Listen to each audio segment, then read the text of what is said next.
Hello everyone, my name is Matthew Bond. I'm an applications engineer here at DigiKey Electronics, and today I'm going to introduce you to Maxim Integrated's Smart Force Sensor reference design. The Smart Force Sensor reference design is a unique human-machine interface that uses strain gauges to detect the mass and relative position of an object on the faceplate. This technology offers similar performance to the capacitive sense technology you see in most smartphones and touchscreen devices today. However, because it uses strain and force gauges as opposed to capacitive touch sensing, it has several advantages. Mainly that you can construct the faceplate out of thicker and more durable materials, and that your user can use gloves or other objects while operating the device. Here we see the Maxim Integrated Smart Force Sensor reference design in action.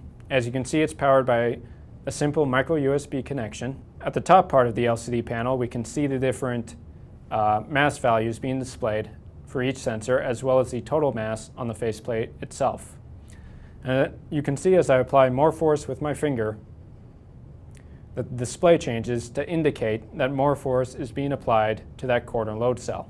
Other features of this reference design include status LEDs, as well as a reset and calibration button. Now that we've seen this reference design in action, let's take a peek under the hood and see how this reference design really works. As you can see on this block diagram of the reference design, we have 4 Wheatstone bridges which represent the 4 strain gauges on our reference design.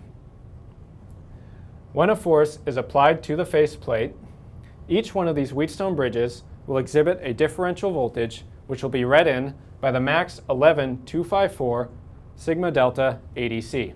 This ADC will then convert these voltages to digital values which it will write out via the SPI bus to the STM32 microcontroller. This microcontroller will then determine from those 4 values how much mass is sitting on the faceplate and where that mass is in relation to the 4 corners of the board.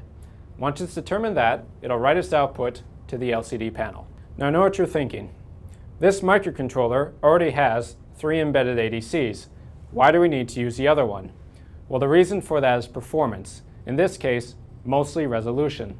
The resolution on this guy is 24 bits, whereas the resolution in most embedded microcontrollers is on the order of 10 to 14 bits. So, assuming that we have a voltage span of 1.8 volts, let's do a quick comparison. Let's assume that you get a real-world value of 20 bits of resolution out of this guy once you factor in noise and all the other stuff. That means, with your 20 bits of effective resolution, the smallest signal change that you can measure is 1.7 microvolts. Now let's compare it to the microcontroller.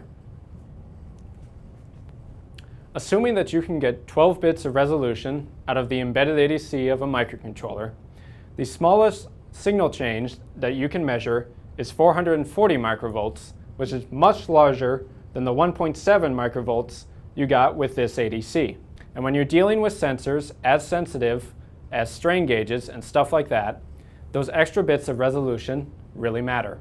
If you're interested in finding out more about the MAX11254 ADC, Maxim Integrated offers a separate evaluation board just for that part, which you can find a link to in the description of this video. Of course, even the best ADC on the planet is still garbage without a decent voltage reference.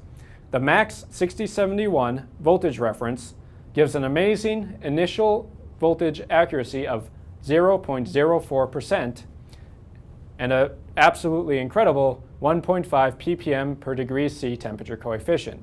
What that means is that voltage reference is going to stay very, very close to 1.8 volts over its entire temperature range. Likewise, that's why they use the same voltage reference to power all of the strain gauges on the reference design.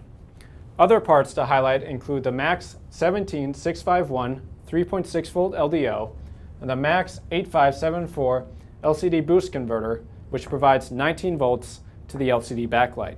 Overall, the Maxim Integrated Smart Force Sensor reference design provides a great jumping off point for you to start your own human-machine interface design.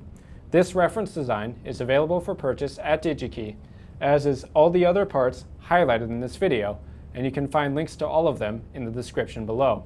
I hope you all found this video informative. Thank you all for watching.